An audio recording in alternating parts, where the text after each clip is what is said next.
Salam əziz izləyicilər, bu videomuzda sizlərlə son imtahanlarda düşən rəng komplektlərinin sayılması və şəklin rənglənməsi sual tiplərinə baxacağıq.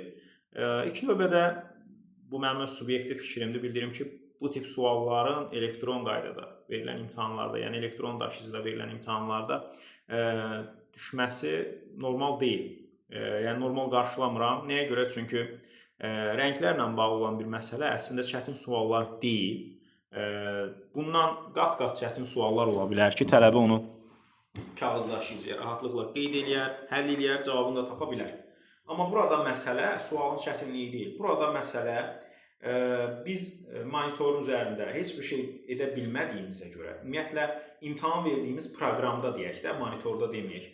Tutaq ki, o proqrama bir qələm, flomaster əlavə etsələr ki, bu da düşünürəm ki, çətin bir şey də deyil və imtahanda iştirak edən namizəd bu qələmdən istifadə edə bilsə orada, necə ki, mən bu videonu sizə izah etmək üçün o qələmdən istifadə edirəm də, əslində bunu, yəni o proqrama, bizim imtahan verdiyimiz proqrama əlavə etmək o qədər də çətin olmazdı. Bu başqa məsələ, amma bu halda bu rənglərdən istifadə etmək, onları yazmaq ki, xüsusi bir qayda da yoxdur. Çünki bu rənglərin yerləşməsi, sayı, onların digər rənglərlə əlaqəsi, yəni spesifikdir. Hər sual nümunəsində biz sadəcə oturub bunu saymalıyıq. Və bu sayma prosesi də biz bunu ancaq necə eləyə bilərik? Ya götürüb kənarda çəkməliyik ki, tutaq ki, də bax bu suala baxırıq indi. Bu 7-nin 7-yə sadə bir cədvəl deyil ki, burada müxtəlif bloklar var, müxtəlif ölçüdə bloklar var. Bunu dəqiqliklə götürüb vərəqdə yazmaq, həmçinin müxtəlif rəngləri, belə deyək də, qarışdırmadan, biz burada sadəcə onların baş hərflərini yazacağıq, misal üçün. Özümüzlə müxtəlif rəngli flomasterlər aparıb, onunla da məşğul olsaq, yenə də bu vaxt itkisidir. Ən birincisi bu suallar, mən deyirəm ki, vaxt itkisidir. Və bu vaxt imtahanda nəzərə alınmır axı. Yəni, tələbənin bu tip suallarla qarşılaşan namizədin yenə də 3 saat vaxtı var ki, o bu vaxt ərzində həm qanunvericilik, həm informatika, həm Azərbaycan dili, həm də məntiq suallarına, digər məntiq suallarına, həmçinin bu suala da cavab verməlidir. Suallar haqqında belə danışmağım hal-hazırda bir 2 dəqiqədən çox vaxt apardı. Gəlin indi keçək sualı həll edək. Düşünürəm ki, mənim bu, belə deyək də, fikrim heç bir rol oynamayacaq. Yenə də biz bu suallarla qarşılaşa bilərik. Çünki bir iki dəfə də bu sualla qarşılaşanda hər nə qədər bununla bağlı namizədlər etiraz etsə də, müəllimlər, namizədlər, yenə də bu tip suallarla qarşılaşdıq. Baxaq, deməli, burada biz görürük ki, ya əsas şərtimiz nədir? Qalın xətlərlə sərhədlənmiş hər bir blokun rəngi ona qonşu olan blokla eyni ola bilməz. Birinci şərtimiz budur. Bir də ki, bu 4 rəngdən istifadə etməliyik. Hardan başlaya bilərik ki, bu ağ rəngli bütün blokların hamısını bir-bir rəngləyək? Ən çox rənglərlə qonşu olan bloklardan. Məsələn, biz burada qırmızı və bozun qonşuluğuna narıncı yazmalıyıq. Deyə bilərsiniz ki, narıncı yox, bura yaza bilərdik. Tutaq ki, göy rəng. Əgər mən göy rəngi bura yazsam, fikir verin, boz, göy, qırmızı. Onda bura nə olur? Narıncı rəng, düzdürmü? Yuxarıda bəs nə yazaq? Qırmızı, göy, narıncı. Bu da olsun nə? Boz rəng. İndi fikir verin. Bax, burada əsas rol oynayan blok elə bu böyük blokdur. Çünki bir çox xanayla, blokla qonşudur. Mən bura boz yaza bilmərəm, boz qonşusu var, narıncı yaza bilmərəm, qırmızı yaza bilmərəm, göy yaza bilmərəm. Demək ki, biz, təkrar edirəm, burada nə yazmalıydıq? Narıncı rəngi yazmalıydıq. Narıncı rəngi yazandan sonra aşağısına fikir versək görərik ki, boz, narıncı, qırmızı. Deməli, burada onda nə olmalıdır? Göy rəngi olmalıdır ki, təkrar olmasın. Həmçinin keçirəm, digərinə baxıram. Qırmızı, narıncı rənglərimiz burada istifadə olunub. Həmçinin qırmızı, narıncı, göy rəng. Bunun başqa nə rəng ola bilər ki? Ancaq boz rəngdən istifadə edə bilərik. Çünki qonşuluğunda qırmızı rəng var, göy rəng var, narıncı rəng var. Yuxarısına baxıram. Narıncı, boz, qırmızı. Demək, burada da nəydən istifadə olunmalıdır? Göy rəngdən istifadə olunmalıdır. Davam edək. Deməli, göy, narıncı və boz, bura qırmızı rəngi olmalıdır. Narıncı, qırmızı, boz, bura göy rəngi olmalıdır. Yenə də göy, narıncı, boz. Bura qırmızı rəngi olmalıdır. Qırmızı, narıncı, boz. Bura göy rəngdən istifadə olunmalıdır. Aşağıya doğru keçək. Göy qonşuluğunda var. Bax, bu xananın bu bloku deyirəm. Qırmızı var və boz var.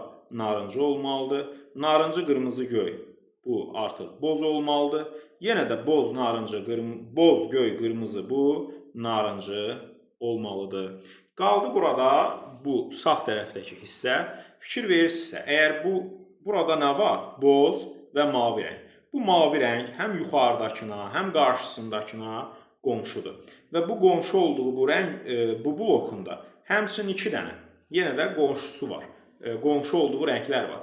Bu gördüyümüz mavi rəng, bu 2 dənənin mütləq biri olmalıdır. Yuxarıdakına yazsaq, yəni mavi rəng dedim, bundan əvvəl göy rəngdən istifadə etmişik, göy yazmışıq, göy rəngi olsun.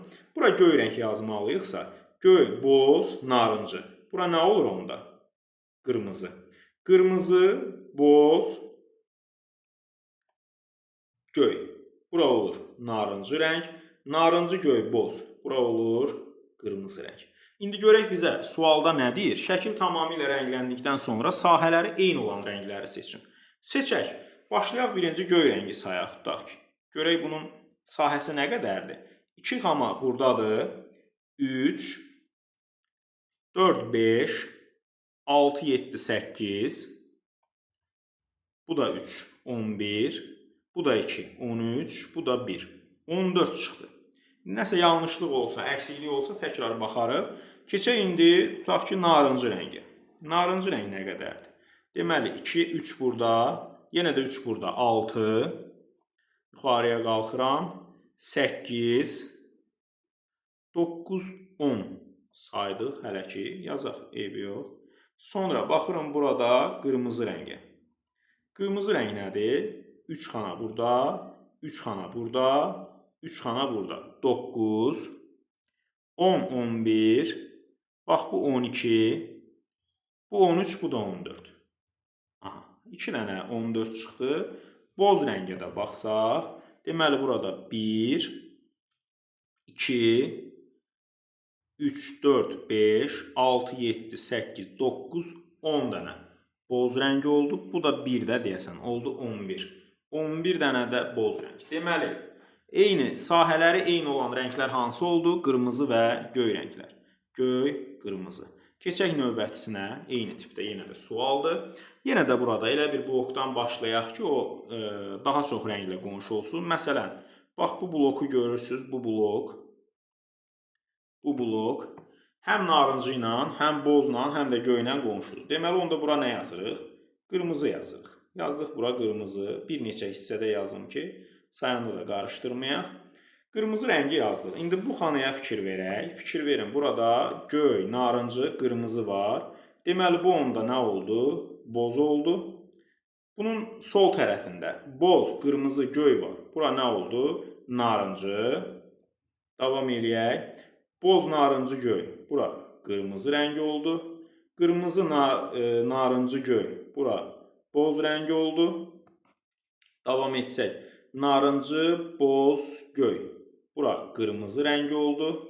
Qırmızı, boz, göy. Bura narıncı rəngi oldu. Sonra qırmızı, boz, göy. Burada narıncı rəngi oldu. Narıncı, boz, göy. Bura qırmızı rəngi oldu. Başqa qaldı mı? Bəli, bu tərəfdə qalıb. Boz, qırmızı, narıncı. Bura göy rəngi olacaq. Göy, qırmızı, narıncı. Bura boz rəng olacaq. Bir də aşağıda qalıb. Boz, qırmızı, narıncı. Bura göy rəngi olacaq. Çünki qonşuları boz, qırmızı və narıncı rənglərdir. İndi davam edək. Bizdən nə istəyir? Deyir ki, tamamilə rəngləndikdən sonra sahəsi ən çox və ən az olan rənglərin müvafiq ardıcıllıqla qeyd olunan variantı seçin. Başlayaq birinci qırmızıdan. Çünki burada kifayət qədərdir. Deməli 5, 6, 7, 8 dənə qırmızı burada. Bir də bu 9 dənə qırmızı. Bu da 3, 12, 13, 14, o da 15. Qırmızı rəngi oldu 15. Keçək sonra göy rəngi yazaq. Göy rəng, bax burada 4 dənəsi var. Burada da bir dənə balaca, 5. Yuxarı qalxıram, hələ ki yoxdur. 2, 7. Bu da 3, 10. Bu da 1, 11. 11 saydım. Nəsə əksiklik olsa baxarıq. Sonra baxıram narıncı rəngə. Narıncı rəng nə qədərdir burada? Deməli, 3'ü buradadır. 5'i buradadır. 8, 9, 10. 11, 12, 13. 13 də narıncı rəng çıxdı. Boz rəng. Belə çıxır ki, yenə də boz rəng az olacaq. 1, 2, 3 buradadır. 5, 6, 3 buradadır. 9, bir də burada 10. Deməli, cəmlər də uyğun gəlir. Ən çox qırmızıdır müvafiq olaraq. Ən az da boz. Yenə də cavab A variantı olur. Bu tip suallarda da həmçinin bunun üçün xüsusi bir qayda tətbiq etmək olmur. Düzdür, 4'ün 4'ü olan bu nümunəni saymaq asandır. Nəyə görə? Çünki şifahi olaraq yadımızda saxlaya bilərik kombinasiyaları. Amma daha böyük olan nümunələrdə ki, bundan sonrakında görəcəksiniz, onu yadda saxlamaq, şifahi olaraq həll etmək bir balaca çətin məsələdir.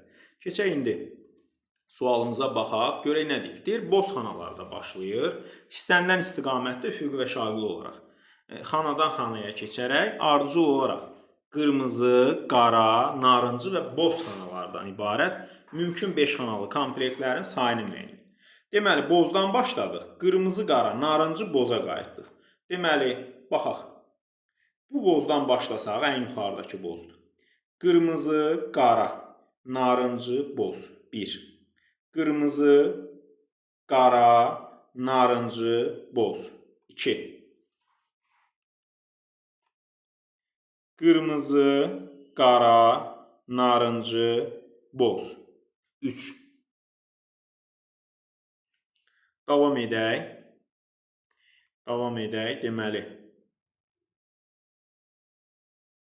buradan aşağıya düşsək daha yaxşı olar. Ümumi sayı nə qədər oldu burada? 4 dənə səhv etmirəmsə. Qırmızı, qara, narıncı, boz. Bu da olsun 5. Qırmızı, qara, narıncı, boz. 6. Qırmızı, qara, narıncı, boz. Yenə də eyni yerə qayıtsa 7. Buradan bax, bu qırmızı neytrallaşır da, çünki bozla əlaqəsi yoxdur. Bu qırmızıdan mümkün nə idi? İstifadə elədik. Bu bozdan, çünki bu qırmızıya getmək olmur. Və salam. Belə çıxır ki, cavab 7-dir. Keçək növbəti sualımıza. Burada da deyir ki, şəkildəki qırmızı xanalardan başlayaraq yenə də boz, göy, sarı və qara xanalardan ibarət mümkün 5 xanalı komplektlərin sayını müəyyən edin. Deməli, nəydən başlayırıq? Qırmızıdan. Ardıcıllıq bəs necədir? Boz, göy, sarı, qara. Boz, göy, sarı, qara. Başlayaq ən yuxarıdakı qırmızıdan. Boz, göy, sarı, qara. Bu 1. Yenə. Boz, göy, sarı, qara. Bu 2. Görək bu qırmızıdan yola çıxsaq. Başqa nəsə var? Boz, göy. Yoxdur. Onda buradan 2 dənə idi. Silirəm bunu. Bizə maneçilik törədəcək. Yenə başlayıram saymağa. Qırmızıdan boz, göy, sarı, qara. Bu 1. Boz, göy, sarı, qara. Bu 2. Boz, göy, sarı, qara. Bu da olsun 3. Bunu da yazdıq. Varmı başqa? Yox. Bax, indi bu qırmızını sağa da doğru aparmaq olar, sola da. Eybi yox, bunu silək, 3'ü onsuz da qeyd eləmişik. İndi baxaq belə. Deməli, qırmızıdan başladıq. Boz. Artıq sağ tərəfdəki göyə, yuxarıdakına ehtiyac yoxdur. Göy, sarı, qara. 1. Boz, göy, sarı, qara. 2. Boz, göy, sarı, qara. 3. Boz, göy, sarı, qara. 4. Boz, göy, sarı, qara. 5. Başqa görünür? Yox. Çünki mümkün olan yollar budur da. Yenə yazdıq. Burada neçə oldu? 5 dənə. Sonra burada başqa nə qaldı? Bu qırmızıdan yola çıxmanı sildik. 2 dənə qırmızımız var ki, boz, göy, sarı, qaraya çıxır. Aşağıdakından başlasaq. Boz, göy, sarı, qara 1, boz, göy, sarı, qara 2.